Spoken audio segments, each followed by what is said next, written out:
The keys slid from her hand into his palm, their eyes locking for a breath too long.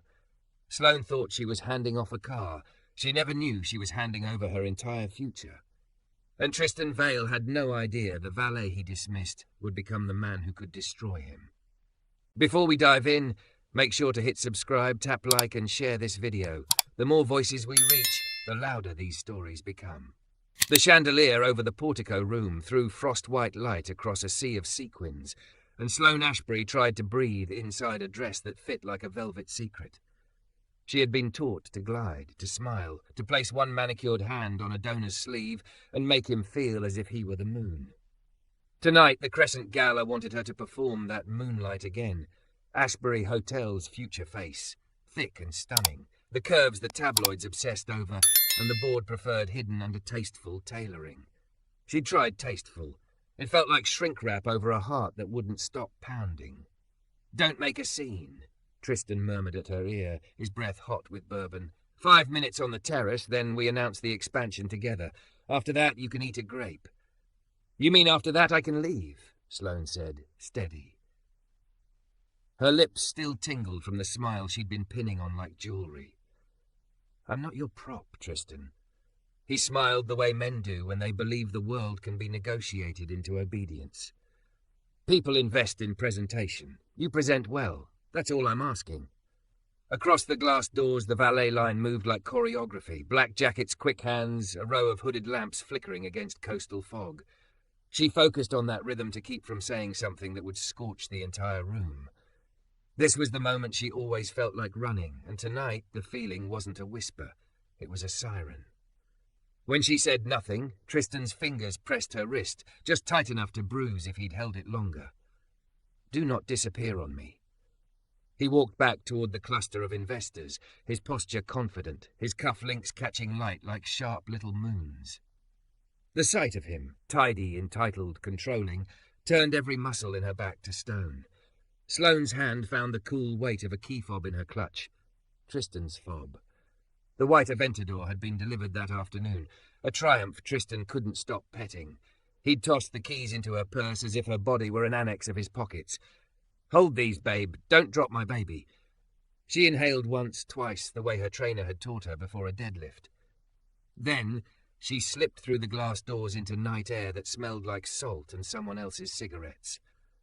Fog moved across the drive, a soft sheet. The valet stand was a small island of light. Behind it, a tall black man rolled his shoulders under a tailored black jacket, the polyester kind that lied about fabric and told the truth about endurance. He had a Valet ticket pad, a modest smile, and the kind of attention that notices everything. Not bored, not blank, alive. His hair was clipped close, his jaw defined, his eyes the warm brown of something that has known winter and still believes in spring. She walked straight toward him because he looked like clean oxygen. "Good evening," he said. His voice was deep but easy, the kind that arrives without needing to announce itself. "Dropping off or picking up?" "Handing off," Sloane answered, surprised by the steadiness in her tone. She held out the fob, the white bull stamped on it like an accusation. "My fiancé's car. I need you to park it where I can't see it, and where he can't reach it for a while." He stilled, then accepted the keys with care, like she'd offered him something alive. "Name on the ticket?" "Tristan Vale," she said, and then, without meaning to, "And I'm Sloane." "Malik Carter," he replied. He wrote the names slowly, as if letters should be treated kindly. "Any special instructions, Miss Ashbury?" A muscle in her throat flashed with a laugh that wasn't a laugh. "Yes, treat it like you would treat something that once hurt you." He looked up, not startled, curious. "That bad?" Sloane's shoulders dropped. She hadn't planned to say anything more, but looking into eyes that carried both questions and quiet, she felt the weight in her chest tilt, like water finally finding the lowest, safest place. "He thinks I am a good investment because I look good in a dress and know where the cameras are. He thinks everything he touches becomes his." "That car included," Malik said softly. "Everything," she answered. He didn't say "I'm sorry" or "Pum." "That's rough." He nodded as if grief were a language he already spoke, and tucked the fob into his palm. "I can tuck his everything behind the service wall. He'll need to fetch me to fetch it. That buys you some distance." "Distance is a miracle," she said, and the words landed in her body like a new kind of warmth. A driver pulled up, honking twice, impatient in a silver coupe. Malik lifted a palm without taking his gaze from Sloane. Calm, 1 minute. It developed in her chest like a photograph. A man who didn't flinch when the room demanded he move faster, who had learned to be unhurried and precise in a world that confused panic with productivity. "Anything else?" he asked. "Don't let him bully you," Sloane said, heat rising. "He's good at it." His mouth tilted, a short, almost smile. "It's not my first night." She wanted to know too much at once, what he did when he wasn't memorizing license plates and faces, what he cared about, who had taught him to watch the way he watched. "Thank you," she said instead. The words felt small next to what she meant, "for being here." "Same," he said, and she knew he meant more than the line. He circled the stand, and Sloane watched the movement of his hands. Economy, no wasted gesture. He slid into the Aventador, the engine igniting with a theatrical growl. Fog curled around the headlights, turning the car into a white animal moving cautious and quiet into the dark. He pulled it around the fountain like he was diagramming kindness and disappeared behind the service wall. Sloane stood underneath the portico and took 3 slow breaths she hadn't taken in months. Through the glass, the room glittered on without her. She imagined Tristan's face when he discovered his baby wasn't at his snap. She did not feel guilty. She felt like she'd just set a bone back into place. "Miss Ashbury?" She turned. A younger valet hovered behind the stand, ticket pad trembling a little. "Everything okay?" Sloane asked. "Yes, ma'am. It's just Mr. Vail asked where his car is. I told him it's being parked. He wants it now." Across the glass, she saw Tristan's frame heading for the doors, security at his shoulder like a shadow. He wore that smile, the one that said the world was a business plan and he owned the pivot table. "Let him wait," Sloane said. "Tell him you have to find the driver." "Malik," the kid muttered, as if the name itself were a solution. Tristan pushed through the doors with the manager in tow. "Sloane," he said, mock pleasant. "Did you take my keys?" "I gave them to the valet," she replied, careful and true. "Like everyone else." Tristan's smile thinned. He snapped his fingers at the kid. "Fetch!" The kid's face went the colour of sour milk. Sloane's stomach hardened. "Don't talk to him like that." "Excuse me?" Tristan's voice lifted just enough to draw 2 investors' eyes through the glass. "We have an announcement to make, and you're—" "What? Playing Robin Hood with my car?" Sloane turned away from him toward the stand and lifted her chin at the young valet. "What's your name?"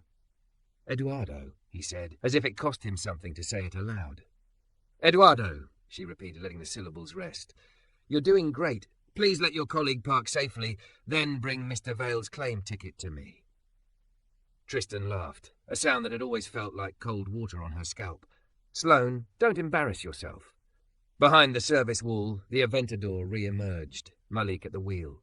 He guided it to the curb and stepped out with the kind of care that refused to confirm anyone's stereotypes. He held the door open, not to Tristan, to Sloane. "Miss Ashbury," he said. The title felt like protection, not distance. "May I speak with you for a moment?" Tristan moved to wedge himself between them. "You can speak to me." Malik didn't look at him. "There's a problem with the rear tire," he said to Sloane, as if they had all the time in the world. "A slow leak. There's also a leather folio on the passenger floor with papers sliding out. If it's sensitive, you may want it indoors before someone with wet shoes steps on it." Her gaze flicked to the cabin. The folio lay exactly as he'd described, a corner bent, a page's bottom edge peeking like a pale tongue. Tristan's head snapped to the passenger side, then back to Malik, then to Sloane, calculations firing behind his eyes. "You went through my car?" Tristan shot at Malik. "No," Malik said, calm. "I inventory what's visible for liability. I don't touch what isn't mine." Sloane felt the room shift, not the glittering room behind the glass, the room inside her ribs. Malik's attention wasn't hungry. It wasn't prying. It was the attention of someone who knew how fast things get ruined when people pretend they're not already unraveling. "Give me the folio," Tristan said, reaching across Sloane as if she were air. She stepped sideways, blocking him without theatrics. "I'll take it." Tristan's smile wavered. Malik offered the passenger door handle to Sloane. She leaned in and lifted the folio. It was heavier than it looked. The top page showed a number that made her mouth go dry, a figure she recognized from whispered rumors at board meetings, projected profits that only made sense if you ignored people. "Thank you," she said to Malik, folio against her chest, like a shield. "Any time," he answered, and she heard the words the way he meant them, which was both promise and boundary. Tristan's jaw ticked. Keys, now. Sloane lifted her eyes to Malik. For a beat, the world went silent, the fog and the lights and the sharp edges of Tristan's voice dissolving into a single clear request that wasn't spoken. "Help me hold the line." Malik didn't hand the fob to Tristan. He placed it on the valet stand in front of Eduardo. "For the registered driver," he said evenly. "When Miss Ashbury authorizes release." Tristan laughed again, too loud. "You're fired." Malik's face didn't change. He looked at Sloane, not for permission, but as if she were a horizon he'd decided to trust. "If that happens, I'll be at Carter & Sons on Pico by morning. I fix things there too." A beat. "But I'd prefer to finish my shift." Sloane felt something reckless and right rise like tide. "He's not fired," she told the manager, whose eyes had been pinging like a trapped bird between power and policy. "And the Aventador stays where it is until I say otherwise." Tristan stared at her, as if she'd spoken a language he hadn't authorized her to learn. "We're going to talk about this." "We are," she said. "Later, when I'm not pretending." She turned to Malik. "Thank you for seeing what you saw." He nodded once, a small bow nobody in the room had taught him. "You're welcome." Inside, the band shifted into a slower song. Outside, fog hung in the air like breath. Sloane held the folio and the quiet between her and the valet who had just parked more than a car. She had no idea how long any of it would hold. She only knew something had clicked into place, not a lock, but a door. She could feel the hinge of it, new and strong, turning. The city's morning sun made everything look cleaner than it really was, bouncing off glass towers and disguising the stains of too many restless nights. Sloane Ashbury sat at her kitchen island with the folio spread open in front of her. The leather smelled of Tristan's cologne, sharp and expensive, and every page whispered the same truth: profits built on people's backs. He had signed off on properties flipped so aggressively that tenants had been pushed out like trash bags. There were memos about zoning, flexibility, coded language for bribes and shortcuts. Her coffee had gone cold. Her pulse hadn't. She traced her finger over the projected numbers, then closed her eyes. In the past, she might have sighed, convinced herself this was just business, and slipped back into her designer shoes for the next gala. But Malik's steady eyes haunted her. He had seen her in a way no one else had. Without cameras, without titles. He had given her a moment to breathe, and with that breath came clarity. She couldn't keep playing Tristan's perfect partner while the foundations of their wealth cracked communities open.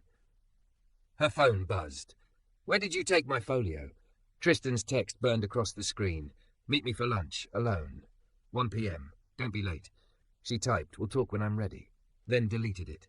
Then typed nothing. She shut the phone off. By late afternoon, she was driving through streets she'd never bothered to know, streets where paint peeled from tired apartments and kids kicked half-flat soccer balls between chain-link fences. She was searching, though she couldn't yet say for what. Maybe proof. Maybe courage. She spotted him outside Carter & Sons' garage, just like he'd said. Malik was bent over the hood of an old Ford, sleeves pushed up, forearms taut. The rhythm of his movements was different from the valet stand, slower, deliberate, like this was where he actually breathed. Grease smudged his temple, but his posture radiated the same quiet dignity. Sloane parked her silver coupe across the street, suddenly aware of how out of place she looked in cream slacks and silk blouse. She almost drove away, but Malik glanced up, caught her, and didn't let her retreat. "You followed the address," he said as she crossed the street. His voice carried neither surprise nor judgment, just acknowledgement, as if he'd expected her. "I needed to thank you," Sloane said. "For last night, you gave me time, and time is a gift." He wiped his hands with a rag, then leaned against the car. "Did he hurt you?" "No," she answered quickly, then softer. "Not with fists, with control, with the way he fills every space and calls it protection." Malik nodded once, eyes steady. That can break a person just as much. She wanted to spill everything, Tristan's plans, the papers, her fear, but she held it back. Instead, she asked, "Why do you work here after long nights parking cars?" He smiled faintly, a flash of teeth, warm. Because fixing broken engines pays better than empty compliments. And because I like seeing things run again when everyone else gave up. His words settled in her chest. Fixing broken things. Maybe that was why she had come. They sat on overturned crates behind the garage, drinking cold sodas from a vending machine. The noise of wrenches and air compressors floated around them. "Do you believe people can really change?" Sloane asked. "People? Yes," Malik said. "But not all. Some don't want to. Some only change the mask. The trick is knowing which is which." Sloane stared at the condensation sliding down her can. "I've been wearing masks so long I don't know where mine ends." He studied her, not as a man studies beauty, but as someone searching for truth. "Then stop pretending, even if it's messy." No one had ever given her permission to be messy. Her world demanded polish, posture, performance. Yet here, with Malik's grease-stained hands resting loosely on his knees, she felt the possibility of a different self. "I don't know where to start," she admitted. "Start by keeping what you took," Malik said simply. "If that folio shows harm, don't hand it back." Her eyes widened. "How do you—" "I saw how you held it," he interrupted, "like something dangerous, like something you couldn't unsee." Sloane exhaled shakily. "It proves everything I've suspected about Tristan. It proves he's worse than I thought." "Then don't let him bury it," Malik said. His tone was firm but not forceful, like a man who knew what survival required. Her phone, switched on again, exploded with missed calls. 37 from Tristan, 3 from her mother. 2 from unknown numbers. She silenced it. "You'll have to choose soon," Malik said, gaze fixed on her. "The mask or the truth." "And if I choose truth, then life gets harder," he said, "but also lighter." Sloane felt tears prick her lashes, and she turned her face away, embarrassed. He didn't touch her, didn't crowd her. He simply sat still until she found her breath again. "Why are you being kind to me?" she whispered. Malik tilted his head, considering. "Because you looked me in the eye when you handed me those keys. Most people never do. You saw me." She thought of all the nights she'd passed valets, servers, drivers, never looking, never asking names. Shame tightened her chest. "Then maybe I'm the one who needs fixing." "Not fixing," Malik said. "Uncovering." Their eyes met, and something charged moved between them. Not the shallow spark of attraction she'd felt in gilded rooms, but a steady current that hummed of recognition. When she finally left the garage, dusk was melting into neon. She drove with the folio beside her on the passenger seat, heavier now because it was no longer just evidence of Tristan's corruption. It was evidence of her choice, mask or truth. At a red light, she opened her phone again. One new message from Tristan. "Dinner tonight. If you don't show, I'll come find you." Her hands trembled but steadied as Malik's voice echoed, "Don't hand it back." The light turned green. She pressed the gas, feeling something shift deep inside, like the first crack of a chain that had bound her for years. Sloane didn't know what tomorrow held, but for the first time she wasn't afraid of choosing differently. She was afraid of not choosing at all. The Ashbury penthouse glittered with the kind of emptiness only money could polish. Floor-to-ceiling windows, art worth millions that meant nothing, and silence that felt more like judgment than peace. Sloane sat curled on the edge of a leather sofa, the folio spread open again, every page cutting her like paper knives. Her parents had raised her to inherit, not to question. But now, staring at profit margins soaked in displacement, she couldn't imagine slipping back into sequins and champagne, as if ignorance were still possible. Her phone vibrated against the glass table. Tristan, again. She let it ring out. Then another call. Her mother. She almost ignored it, but habit was a cruel master. "Sloane, darling." Her mother's voice purred the way martinis do, smooth, designed to dull. "Tristan says you've been difficult. Don't jeopardize this. He's good for you, for all of us." "Good for the brand, you mean?" "Don't be dramatic. Partnership is business. Love is optional. We raised you to understand that." Sloane's throat tightened. "Maybe that's the problem." A sigh, sharp as glass. "You're emotional. Rest. Tomorrow, wear the silver gown. Tristan will announce the New Haven project with you at his side. Everything will look right again." Her mother hung up before Sloane could answer. The next morning, Sloane didn't wear the silver gown. She pulled on black jeans, boots, and a leather jacket that hugged her curves with unapologetic defiance. She tucked the folio into a canvas bag and drove not to the country club, but to Southside Community Hall, the address Malik had scribbled for her the night before. The hall smelled faintly of coffee and pencil shavings. Folding chairs filled with residents, grandmothers, single parents, teenagers clutching backpacks. A banner read, Tenant Rights Meeting. Malik stood near the front, speaking low to a cluster of elders. When he spotted her, his surprise softened into a steady smile.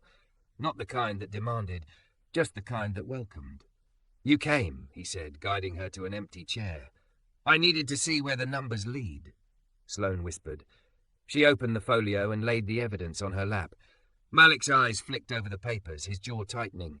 These projects, this is what's pushing these people out, he said. She nodded, ashamed. And Tristan wants me standing beside him when he sells it as progress. Malik's hand brushed the folio, not taking it, just grounding her. Then maybe the question isn't whether you stand beside him. Maybe it's whether you stand at all. The meeting began. One by one, residents spoke. A mother whose rent had doubled in a year, a retired teacher facing eviction, a boy who asked if they'd have to switch schools again. Their words clung to Sloane's skin. These weren't statistics. They were lives, erased to make room for marble lobbies and rooftop pools. When the chairwoman asked for new business, Malik cleared his throat. We may have information, documents about Val Properties' expansion, but it's not my place to share them. It's hers. Every head turned. Sloane's pulse thundered, but Malik's eyes anchored her. She rose slowly, the folio heavy in her hands. My name is Sloane Ashbury, she began. Murmurs rippled, recognition of the heiress, the face from glossy spreads. I was raised to smile for cameras while people like Tristan Vale used contracts like these to displace families like yours. Last night I realized silence makes me complicit. I don't want to be complicit anymore. She opened the folio, pages trembling in her grip. These documents show deliberate overvaluation of properties, pressure on tenants, illegal rezoning. Tristan plans to present it as revitalization, but it's theft. Gasps, angry mutters, fists clenched. Someone whispered, finally. Sloane forced herself to hold their gaze. I don't know yet how to fight him, but I know I can't keep standing at his side. If you'll let me, I want to stand with you. For a long beat, silence. Then Mrs. Delgado, a grandmother in a faded cardigan, spoke. You're the one they use for their pictures. If you're willing to risk that glitter to tell the truth, maybe we'll listen. Relief swelled in Sloane's chest. She sat down, shaking. Malik leaned close, his voice low. That was brave, she exhaled. That was terrifying.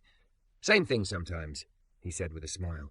After the meeting, they stepped into crisp night air. The street lamps flickered, washing the cracked sidewalks in uneven glow. You realize Tristan won't let this go, Malik warned. He'll fight dirty, threats, lawsuits, maybe worse. I've lived in cages built of polite threats my whole life, Sloane said. Maybe it's time I see what freedom feels like. Malik studied her, admiration quiet in his eyes. You don't even know how strong you are yet. Her throat thickened. I only know that when you look at me, I start to believe it. The silence between them was charged, not empty. He reached out slow enough to give her time to retreat. She didn't. Their fingers laced, grease-stained and manicured, two worlds colliding in a grip that felt less like danger and more like truth. Headlights cut across the street. A black town car rolled to a stop. The rear door opened and Tristan emerged, jaw set, suit perfect. He looked like a predator dressed for court. Sloane, he called, voice controlled but sharp. Step away from him. Get in the car. Her body froze, but Malik's hand tightened around hers. He didn't move forward, didn't flare up. He just stood, steady. I'm not going anywhere with you, Sloane said, her voice surprising even herself with its steadiness. Tristan's eyes flicked to Malik. You think this mechanic can protect you from me? From everything you'll lose? Sloane lifted her chin. I don't need protection from him. I need protection from you. The words hung heavy in the night. Tristan's smile didn't reach his eyes. You'll regret this. He stepped back into the car, the door slamming like a gavel. The vehicle pulled away, taillights bleeding red into the dark. Her heart pounded. Malik squeezed her hand once. You chose truth. Sloane swallowed the rising fear, her voice firm. Now I have to survive it. The city didn't sleep, but Sloane did. Fitful, haunted, a carousel of Tristan's threats circling her head. She woke at dawn with the folio still on her nightstand, its leather edges staring at her like a dare. For the first time in her life, she didn't reach for the curated armour of silk gowns or pearl earrings. She pulled on denim and a cotton shirt, clothes that felt like honesty. By mid-morning, she was back at Carter & Sons. Malik was beneath a car, oil dripping into a pan, when she arrived. He rolled out on a dolly, sweat along his temples, and gave her a smile that cut through the anxiety clawing her chest. "You look different," he said. "Different how?" "Like you stopped dressing for them." The words warmed her in ways she hadn't expected. She sank onto a crate, hugging the folio. "Tristan came to the hall last night. He knows I spoke out. He knows you stood with me." Malik wiped his hands, his gaze steady. "Then he'll come harder. That's what men like him do when control slips." Sloane nodded, throat tight. "I've never fought anyone like him. My whole life has been about avoiding conflict, keeping the performance polished. Then stop performing," Malik said. "Start fighting." They spread the folio on the hood of the car, papers catching light in the open bay. Malik leaned over the contracts while Sloane pointed to the figures. "Here," she said, tracing a line item. "They inflate maintenance costs to justify rent hikes. And here, rezoning applications stamped before approvals. It's fraud." He shook his head, and he's betting no one will dig deep enough to call it. "Unless we make them look," Sloane said, heat rising in her voice. "Unless we shine so much light they can't bury it." Malik studied her, a spark in his eyes. "You're not afraid anymore." "I'm terrified," she admitted, "but fear isn't stopping me." For a moment they just looked at each other, the papers between them like a bridge. That evening they met with a journalist at a coffee shop that smelled of cinnamon and ink. Sloane slid the folio across the table, her hands trembling. "You understand," the journalist said, flipping through the pages. "This will ignite a war. Vail Properties is connected. He'll sue, smear, threaten." "I understand," Sloane said. Her voice shook but held. "People are losing their homes while he buys yachts.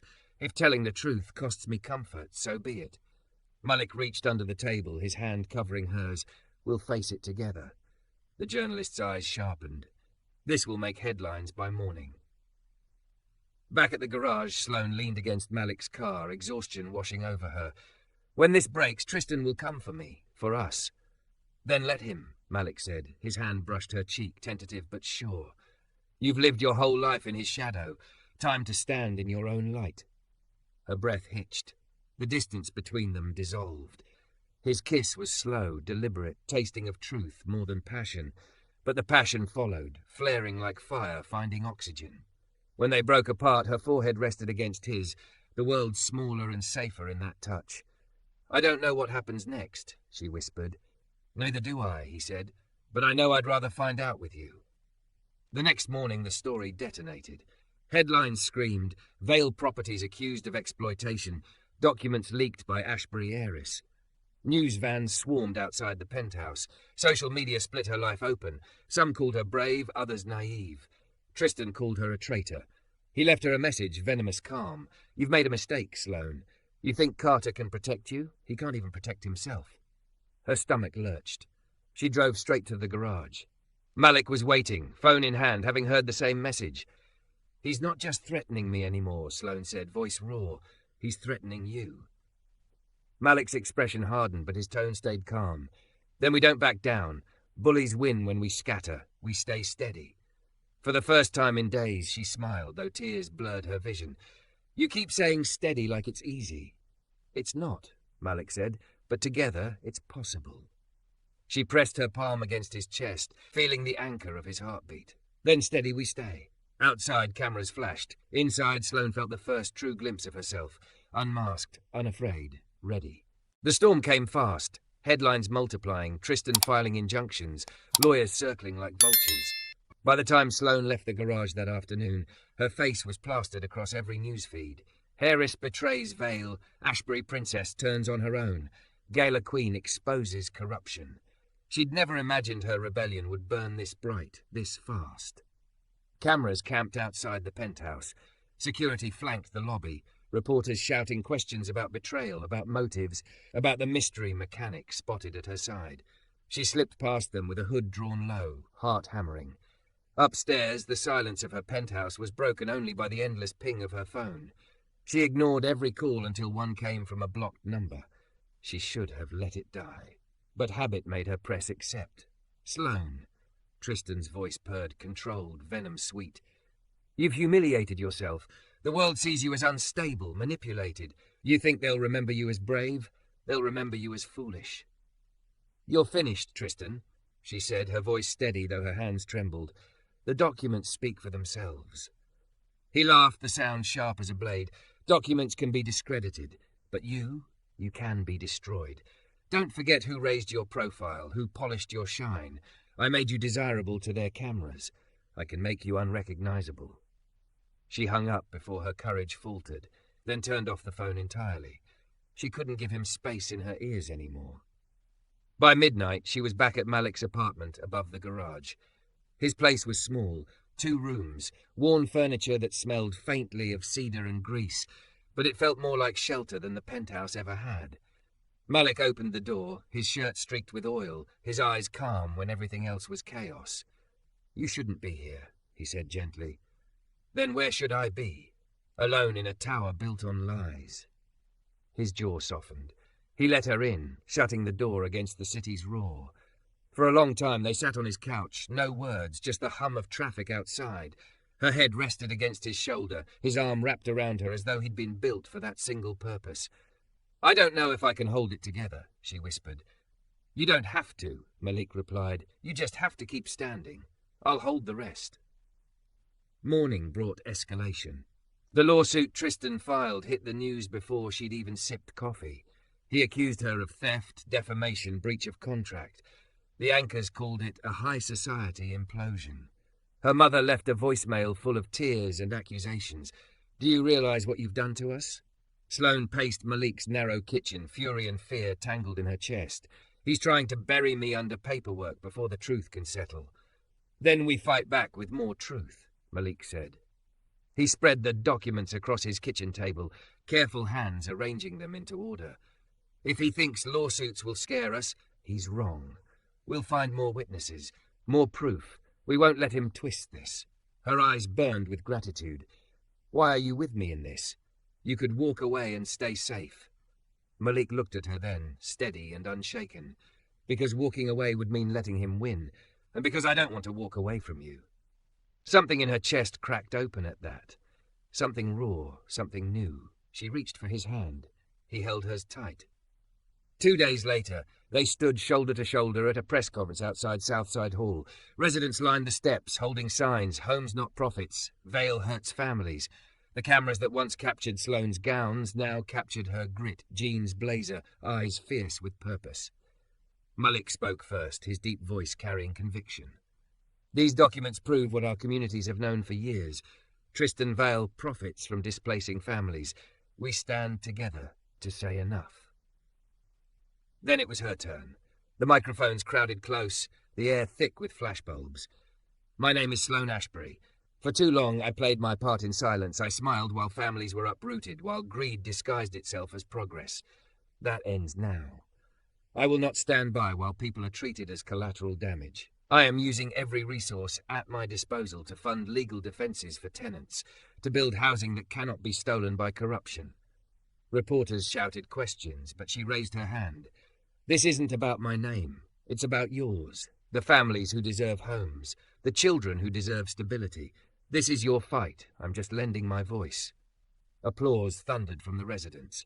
Malik's hand brushed her back, grounding her as her knees threatened to give out. That night, Tristan's empire cracked, investors withdrew, city council announced hearings.